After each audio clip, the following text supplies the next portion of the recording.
Es ist eine Schande, dass die Quitte vielerorts fast ausgestorben ist. Dabei ist dieses Obst nicht nur sehr gesund, sondern kann von der Schale bis zu den Kernen vollständig verwertet werden. Unsere Großmütter wussten das und hatten immer einen Vorratsraum voller Quitten, Marmelade, Kompott, Gelee und ähnlichem. Und wir machen es unseren Großmüttern heute nach. Los geht's mit Quittenmarmelade und dafür entferne ich erstmal die Stängel. Die Blätter lege ich zur Seite, denn daraus machen wir später einen Tee.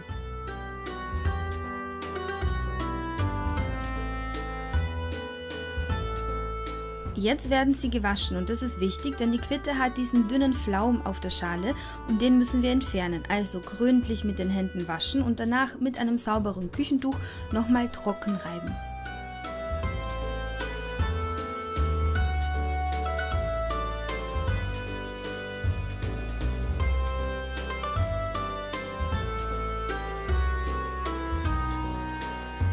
Und nicht vergessen, zwischendurch auch mal das Wasser zu wechseln, denn es ist schon einiges an Staub und Schmutz vorhanden. Sind die Quitten sauber, könnt ihr sie halbieren. Und jetzt kommt ein wichtiger Schritt, und zwar sind die Kerne an der Reihe.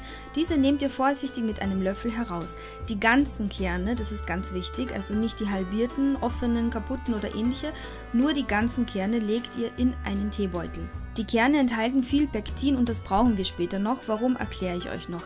Aber sie enthalten auch Blausäure, wenn sie geöffnet werden, das heißt, sie setzen Blausäure frei und die ist giftig. Achtet also darauf, nur unbeschädigte ganze Kerne weiter zu verwenden. Ich viertle die Quitten dann und entferne das harte Innere, denn selbst nach dem Kochen ist dieses nicht sehr genießbar, finde ich.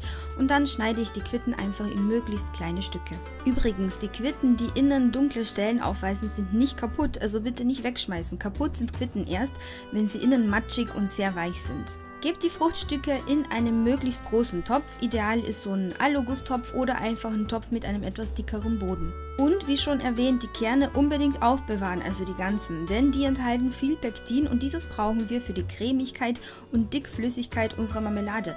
Und wie viel Pektin sie enthalten, seht ihr, wenn ihr sie angreift, also die kleben regelrecht an euren Fingern. Den Teebeutel mit den Kernen zubinden, am besten in die Mitte zwischen die Früchte legen und jetzt kommen noch 250 ml Wasser dazu. Auf den Herd stellen und kurz auf höchster Stufe aufkochen. Danach reduziert ihr die Hitze, bei mir ist das Stufe 4 von 9 und kocht alles ca. 30 bis 40 Minuten bei geschlossenem Deckel, bis das Obst richtig schön weich ist.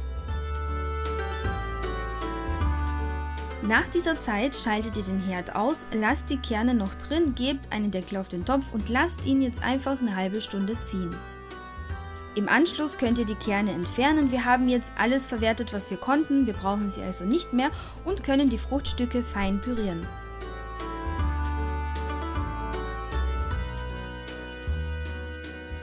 So sehen die Fruchtstücke aus in pürierter Form. Ihr seht, richtig schön cremig.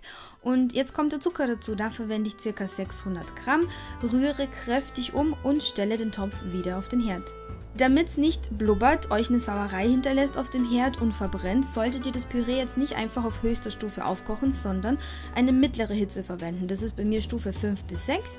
Danach wird nochmal reduziert, Stufe 2, also sehr niedrig. Ihr gebt einen Deckel auf den Topf und jetzt köchelt ihr das Ganze circa 2,5 bis 3 Stunden und das Endprodukt ist dann unsere Marmelade. Kurz vor Ende der Kochzeit solltet ihr Gläser und Deckel sterilisieren und wie ich das mache, habe ich euch im Detail in meinem Video zu selbstgemachten Povidel bzw. Pflaumenmus gezeigt. Ganz wichtig, damit sich ein Vakuum bildet und eure Marmelade lange haltbar ist, solltet ihr die heiße Marmelade in heiße Schraubgläser umfüllen. Also am besten die Gläser direkt aus dem Ofen herausnehmen und befüllen. Fest verschrauben, auskühlen lassen und danach an einem dunklen und kühlen Ort lagern. Haltbarkeit mindestens ein Jahr. Jetzt machen wir Kompott. Das geht ganz einfach und ist richtig gut für eure Verdauung.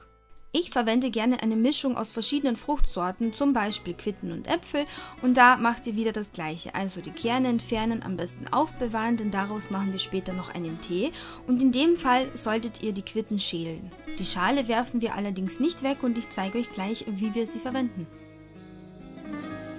Und danach das Obst in kleine Stücke schneiden, das gleiche macht ihr dann auch mit den Äpfeln.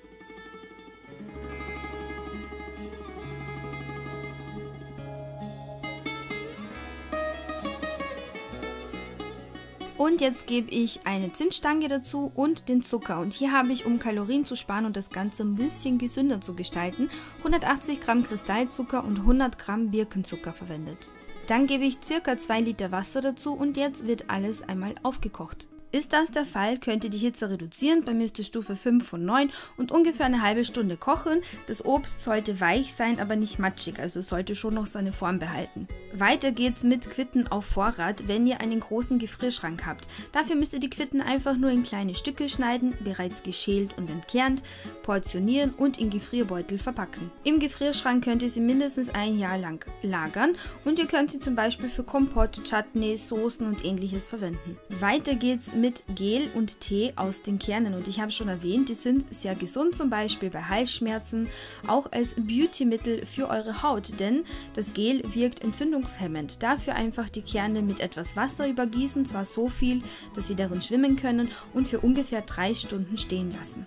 Danach die Kerne entfernen und das Gel trinken bzw. langsam auf der Zunge zergehen lassen. Ihr könnt sie auch in einen Topf geben, mit etwas Wasser übergießen, kurz aufkochen und einfach als Tee trinken. Den Tee könnt ihr auch mit der frischen Schale zubereiten. Ich habe ja vorhin die Schale zur Seite gelegt und dann nehme ich jetzt die Hälfte davon, gebe sie in einen kleinen Topf und füge jetzt noch ein paar Zutaten hinzu. Und zwar eine Zimtstange, 2 Sternanis, dann noch ein Stückchen Ingwer und jetzt kommt noch das Wasser dazu und ich habe vergessen auch 2 Stück Nelken hinzuzufügen. Kurz aufkochen und leicht köcheln lassen, abseihen und trinken. Alternativ könnt ihr die Schale auch trocknen, denn so ist sie richtig lange haltbar. Dafür verteilt ihr sie auf einem Stück Backpapier, schiebt das Ganze in den Ofen bei 100 Grad Umluft für 1,5 bis 2 Stunden. Fertig ist die Schale, wenn sie sich brechen lässt, dann ist sie vollständig durchgetrocknet. Für den Tee braucht ihr dann einen Esslöffel von der getrockneten Schale und ca. 300 Milliliter Wasser. Diese 2 Zutaten kocht ihr auf und fertig ist euer selbstgemachter Tee. Falls ihr nur 1 oder 2 Quitten übrig habt, dann könnt ihr zum Beispiel auch aus dem Fruchtfleischtee herstellen.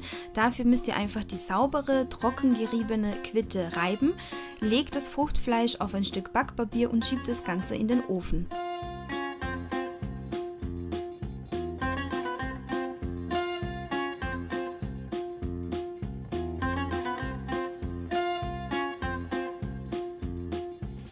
Wiederum bei 100 Grad Umluft ungefähr 1,5 bis 2 Stunden trocknen. Fertig ist das Fruchtfleisch, wenn es richtig schön raschelt, dann ist es vollständig durchgetrocknet. Wiederum luftdicht verpacken und für den Tee braucht ihr, wie auch bei der Schale, einen Esslöffel vom getrockneten Fruchtfleisch und ca. 300 Milliliter Wasser. Einer geht noch und zwar Tee aus den Blättern. Die haben wir am Anfang zur Seite gelegt und die werden jetzt gründlich gewaschen, denn da findet sich doch einiges an Staub, Schmutz und auch dieser Flaum und den müssen wir entfernen.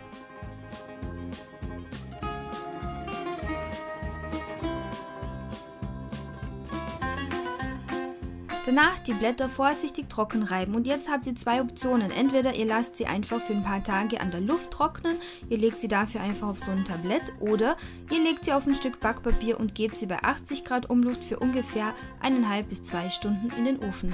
Für den Tee braucht ihr dann 300 Milliliter Wasser und 2 bis 3 getrocknete Blätter.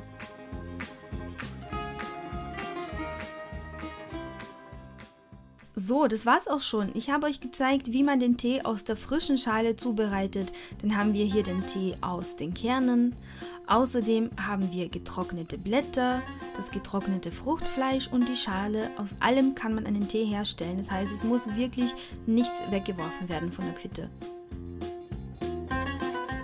Das Gel ist sehr feuchtigkeitsspendend. Ihr könnt es einfach auf eure Haut auftragen und ihr müsst es auch nicht abwaschen. Es zieht nämlich ein.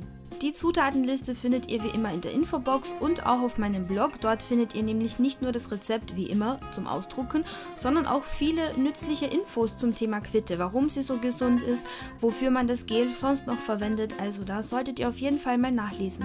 Meine Videos sind sehr aufwendig in der Herstellung, weil ich ja einen zweisprachigen Kanal habe und weil ich die komplette Arbeit von A bis Z alleine übernehme.